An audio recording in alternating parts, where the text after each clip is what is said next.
The chapel was still thick with incense and grief when my cousin stood up, heels clicking too loudly on marble, and smiled like she'd already won. She didn't cry, she didn't whisper.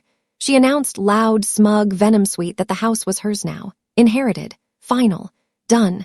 Her eyes flicked to me, daring me to challenge her in front of our mother's coffin. My chest burned. My hands went cold. Then the lawyer cleared his throat. Before you judge what I did next, drop a like if you've ever dealt with family members who thought they could walk all over you. Subscribe because this story has twists you won't see coming. And comment below, would you stay silent or fight back?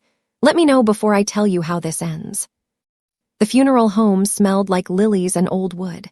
Rows of polished pews stretched toward the altar where my mother's casket sat, draped in white roses. The priest had just finished his final blessing. People were standing, shuffling, reaching for tissues. The organ music hummed low and mournful. I sat in the front row, hands folded in my lap, staring at nothing. Then I heard her voice cut through the quiet like glass breaking. "I want everyone to know," my cousin announced, standing up in the third row, "that the family home has been left to me. It's official. The house is mine now." Heads turned. Whispers started. I felt my pulse spike, a hot rush flooding my ears. She was smiling, actually smiling. Her lipstick was too bright for a funeral. Her heels clicked on the marble floor as she stepped into the aisle, hands on her hips like she was posing for a photo. "Just so there's no confusion later," she added, glancing directly at me. "Everything's settled." My throat tightened. My fingers dug into my palms. I couldn't move, couldn't speak. The air felt too thick to breathe. Then I heard it, a quiet sound, almost polite. The lawyer cleared his throat. She turned toward him, still smiling, but her eyes narrowed. The lawyer was sitting near the back, a thin man in a gray suit with wire-rimmed glasses. He looked uncomfortable, like he wanted to sink into the pew and disappear. "Is there a problem?" she asked, her voice dripping with fake sweetness. He opened his mouth, then hesitated. His fingers tapped against the folder in his lap. "I just think," he started. "You just think what?" she interrupted, louder now. "The will was read. Everyone heard it. The house is mine." People were stirring now. Aunts and uncles shifted in their seats.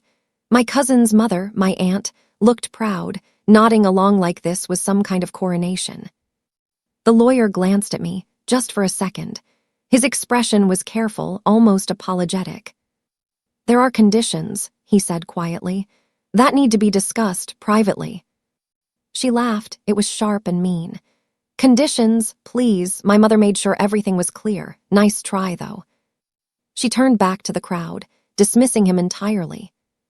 That's when she leaned toward me. She bent down, close enough that I could smell her perfume. It was too strong, floral, and suffocating. Her voice dropped to a whisper, meant only for my ears. "You've always been temporary, Judith," she hissed. "You didn't deserve that house. You didn't deserve her. You were just the daughter she was stuck with." The words hit like a slap. My jaw locked. My hands shook. I stared straight ahead at the casket, at the flowers, at anything but her face. "Stability," she continued, her tone mocking. "A home, that was never meant for you. You were always just filling space." I felt something cold settle in my chest. Not sadness, not even anger yet, just ice. She straightened up, smoothing her dress, and walked back to her seat. The organ music swelled. People started filing out, awkward and quiet. No one looked at me. The lawyer stood. He adjusted his glasses and moved toward the side door, folder tucked under his arm. I sat there, frozen, replaying her words in my head. Temporary, filling space, not deserving. Then I stood up, slowly. My legs felt unsteady, but my hands had stopped shaking. The title of my life cracked open right there, between the hymns and the folded flags.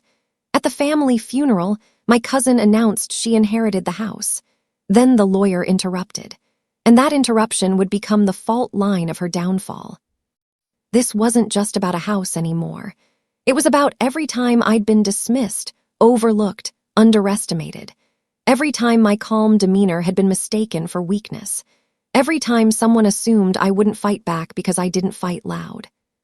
But fighting loud isn't the only way to win. I knew that better than anyone. Because my name is Judith Jones. And what she didn't know, what none of them knew, was that I spent the last 10 years working in property compliance. I read contracts the way other people read novels. I knew every clause, every loophole, every condition that could make or break a claim. And my mother knew that too. She didn't leave things to chance. She didn't leave things unclear. She left things precise, legal, airtight. I just had to let my cousin believe she'd won. My name is Judith Jones. I'm 32 years old. I work at Davidson and Klein, a mid-sized compliance firm downtown. Glass walls, gray carpet, the hum of printers and coffee machines. It's quiet work. The kind people don't notice unless something goes wrong. I check contracts. I verify documentation. I make sure every signature matches, every date aligns, every clause holds up under scrutiny. It's boring to most people. To me, it's a puzzle, a language, a way to see the truth underneath what people say. I don't talk much at work. I don't need to. My reports speak for themselves. People call me thorough, meticulous. Sometimes when they think I can't hear, they call me cold. I don't mind. Cold means I don't make mistakes. Cold means I don't miss details. And details matter. Especially when it comes to family. Especially when it comes to promises made in kitchens late at night, when the coffee's gone cold and the paperwork is spread across the table like a map of the future. My mother understood that. She understood me. My cousin, she understood nothing. She saw what she wanted to see, heard what she wanted to hear. And that would be her first mistake. It started 3 years ago. My mother called me on a Tuesday evening. Her voice was calm, but I heard the tremor underneath. I need you to come over, she said. We need to talk about the house. I drove to her place, the same house I'd grown up in. The same house my cousin now claimed was hers. It was a modest 2-story with a wraparound porch, old oak trees in the yard, and creaky stairs that groaned when you climbed them. Inside, the kitchen table was covered in papers. Legal documents, property deeds, a copy of her will. Sit down, she said, pouring 2 cups of coffee. I sat. She slid a folder toward me. I've been diagnosed, she said quietly. Stage 3. They're saying I have maybe 2 years if the treatment works. My throat closed. I nodded, unable to speak. I need to make sure things are in order, she continued. The house, the estate, everything, and I need you to read this carefully. She tapped the folder. Don't just skim it, Judith. Read every line. I worked with the lawyer to make sure it's ironclad.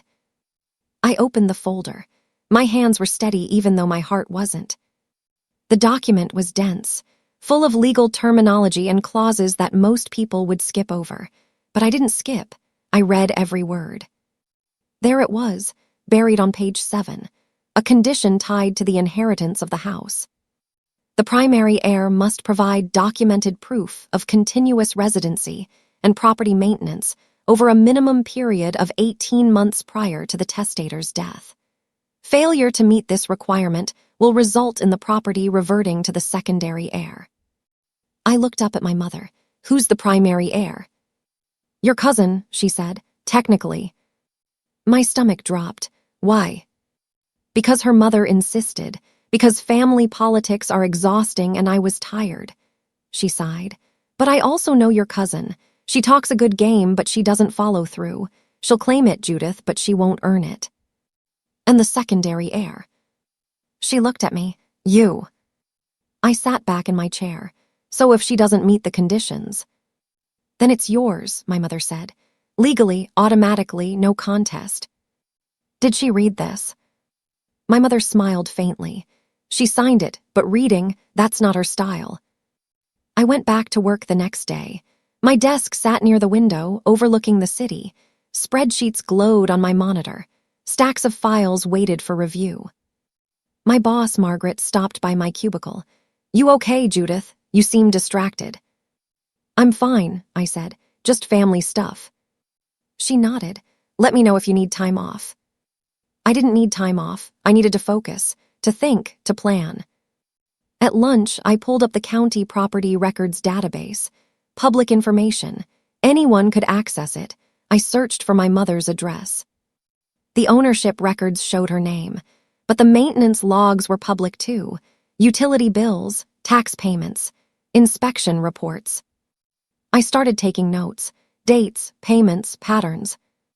My cousin's name didn't appear anywhere, not on a single utility bill, not on a tax statement, not on a maintenance receipt. She'd been living in an apartment across town for the last 5 years. I knew that. Everyone knew that. But now I have proof. I saved everything to an encrypted folder on my personal laptop, backed it up twice. Then I closed the window and went back to work. Cold, thorough, meticulous. My cousin's pattern was easy to trace. It had been the same since we were kids. Loud confidence, big promises, zero follow-through. When we were teenagers, she borrowed money from my mother to start a catering business. She bought expensive equipment, rented a commercial kitchen for 1 month, then quit when the work got hard. The debt was never repaid. In her 20s, she convinced my aunt to co-sign a car loan.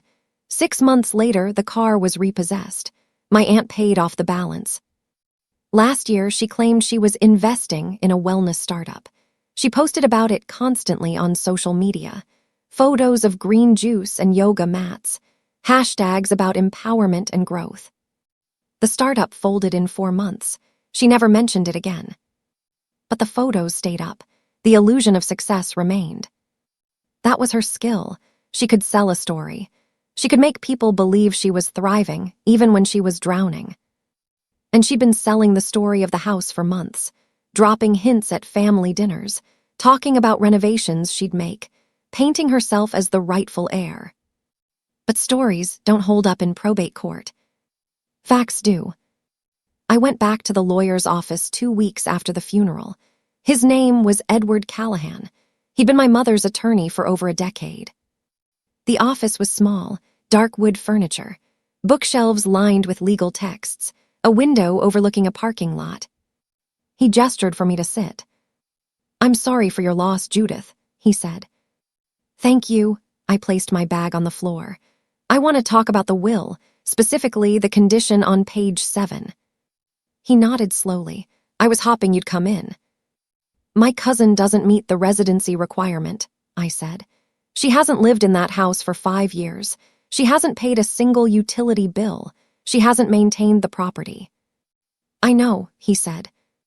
"So why didn't you stop her? At the funeral, when did she make that announcement?" He sighed. "Because she has 30 days to provide documentation. That's standard procedure. I tried to explain, but you saw how she reacted.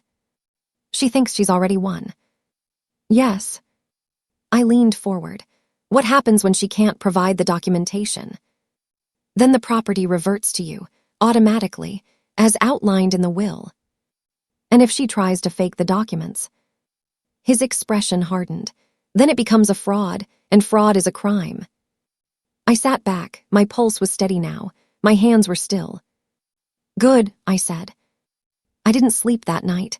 I lay in my apartment, staring at the ceiling, replaying every conversation, every clause, every loophole she might try to exploit. But I knew her. She wouldn't try to fake documents. That required effort, planning, attention to detail. She'd do what she always did. She'd bluff. She'd stall. She'd hope the problem went away on its own. And when it didn't, she'd panic. I got up at 5 a.m., made coffee. I opened my laptop, started drafting a formal request for documentation. Polite, professional, neutral in tone. I sent it to Edward Callahan, with a CC to my cousin's email address. Subject: request for residency and maintenance documentation. Estate of mother's name. Body: per the conditions outlined in the will, please provide all required documentation within the allotted timeframe. Thank you for your prompt attention to this matter. I hit send, then I closed the laptop and went to work. At my desk, I pulled up the property records again. I cross-referenced them with tax filings, utility payment histories, even the county's public inspection database. Everything aligned. Everything confirmed what I already knew. She had nothing. 2 weeks later, Edward called me. She hasn't responded to the request. Not surprising. I'm required to send a formal notice. Certified mail. If she doesn't respond within 7 days, we proceed with the reversion process. Okay. Judith, he said, his voice careful. Are you prepared for this to get messy? She's not going to take this quietly. I know. She might contest it, drag it out, make accusations. Let her, I said. I have the documentation, she doesn't. There was a pause. Then he said, Your mother would be proud of you. I hung up and stared at my phone. Proud, I didn't feel proud. I felt tired, and angry, and strangely calm. Justice doesn't roar. It files paperwork. The certified letter arrived at my cousin's apartment on a Wednesday morning. I know because I tracked the delivery online. She signed for it at 9:47 a.m. By 10:15 a.m., my phone was ringing. Unknown number. I let it go to voicemail. Judith, what the hell is this? Her voice was shrill, panicked. You can't do this. The house is mine. Everyone knows it's mine. Call me back, now. I didn't call back. Instead, I forwarded the voicemail to Edward with a note. For the record. He replied within an hour. Noted, proceeding as planned. That evening, my aunt called. My cousin's mother. Judith, this is ridiculous, she said. You're tearing the family apart over a house. Is that really what you want your mother's legacy to be? I want her legacy to be honored, I said, which means following her will, exactly as she wrote it. You're being vindictive. I'm being accurate. She hung up. I blocked the number. The deadline passed. No documentation, no response, nothing. Edward filed the reversion paperwork with the probate court. The hearing was scheduled for 3 weeks later. I took the day off work, drove to the courthouse downtown, sat in the waiting area outside the courtroom, hands folded in my lap. My cousin arrived late. She was wearing the same bright lipstick, the same confident smile, but her eyes were darting, nervous. Her lawyer was young, overdressed, and already looked defeated. We were called into the courtroom. The judge, an older woman with silver hair and sharp eyes, reviewed the documents. Ms. Jones, she said, looking at my cousin, you were given 30 days to provide proof of residency and property maintenance. Did you provide that documentation? I was living there. Everyone knows I was living there. That's not what I asked. Did you provide documentation? No, but... And do you have documentation now? Silence. The judge looked at Edward. Mr. Callahan. He stood. Your Honor, the secondary heir has provided all required documentation. The conditions of the will are clear. We request the property be reverted to Ms. Judith Jones. The judge nodded. Granted. My cousin stood up so fast her chair scraped against the floor. This is insane. That house is mine. The judge's expression didn't change. Ms. Jones, sit down. You can't just... I can, and I have. The ruling stands. You are dismissed. Security moved toward her. Her lawyer grabbed her arm, whispering something urgent. She looked at me. Her face was red, twisted with rage. You did this, she hissed. I met her eyes. No, you did. She stormed out, heels echoing in the hallway. I stayed seated until the courtroom emptied. Then I stood, thanked Edward, and walked outside into the cold afternoon air. I didn't feel victorious. I felt steady. Like I'd just completed a very long, very difficult project, and the final report had been filed. The fallout was immediate. My cousin called everyone she could think of, aunts, uncles, old family friends. She spun a story about greedy lawyers and unfair technicalities. Some people believed her. Most people just stayed quiet. I didn't respond, didn't defend myself, didn't explain. I let the court documents speak for themselves. At work, Margaret pulled me aside. I heard about your mother's estate. You doing okay? I'm fine. She studied me. You're tougher than people think. I know. 2 months later, I moved into the house.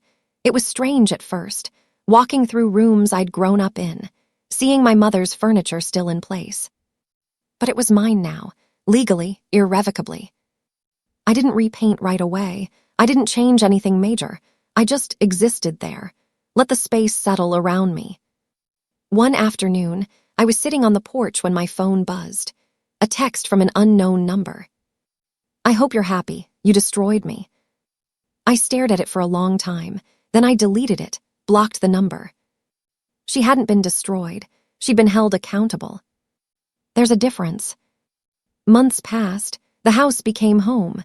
I planted flowers in the front yard, fixed the broken step on the porch, painted the kitchen a soft yellow. I didn't hear from my cousin again. But I heard about her, through the family grapevine, whispered updates. She'd lost her job, something about a discrepancy in her employment records, dates that didn't match, a reference that didn't check out. Her social media went dark. No more photos of green juice and success. She moved back in with her mother. I didn't feel sorry for her. I didn't feel vindicated either. I just felt done. One evening, I was going through old boxes in the attic. I found a photo album, pictures of me and my mother, holidays, birthdays, ordinary moments. On the last page, there was a note tucked into the plastic sleeve, my mother's handwriting. "Judith, you've always been the strong one, even when you were quiet, especially then. Don't let anyone convince you otherwise. The house is yours because you earned it, not through noise but through presence. Love, Mom." I sat on the attic floor and cried. Not sad tears, just release. She'd known. She'd always known. I never confronted my cousin, never demanded an apology, never sought closure. Because closure isn't something someone else can give you. It's something you build yourself, brick by brick, document by document. The house wasn't just property. It was proof that I mattered, that I was permanent, that I deserved stability. And I didn't need her permission to claim it. A year later, I was sitting in my kitchen, when I got a message on LinkedIn. It was from my cousin. "I'm sorry for everything. I was wrong." I read it twice, then I closed the app without responding. Some apologies come too late. Some bridges burn so completely that the ashes aren't worth sifting through. I wasn't angry anymore. I wasn't hurt. I was just free. I learned something important through all of this. Silence isn't weakness. Patience isn't passivity. Sometimes the strongest thing you can do is wait. Let people show you who they are. Let them make their own mistakes. And then, when the time is right, let the truth do the work. You don't need to be loud to be heard. You just need to be right. My mother used to say, "People respect volume, but the law respects accuracy." She was right. My cousin had volume, confidence, bravado. I had documentation, evidence, facts. And in the end, facts won. They always do. I still work at Davidson and Klein, still check contracts, still verify signatures. But now, when I go home, it's to a place that's truly mine. The porch light glows warm at night. The oak trees rustle in the breeze. The stairs still creak, but it's a comforting sound now. A sound that says, "You belong here."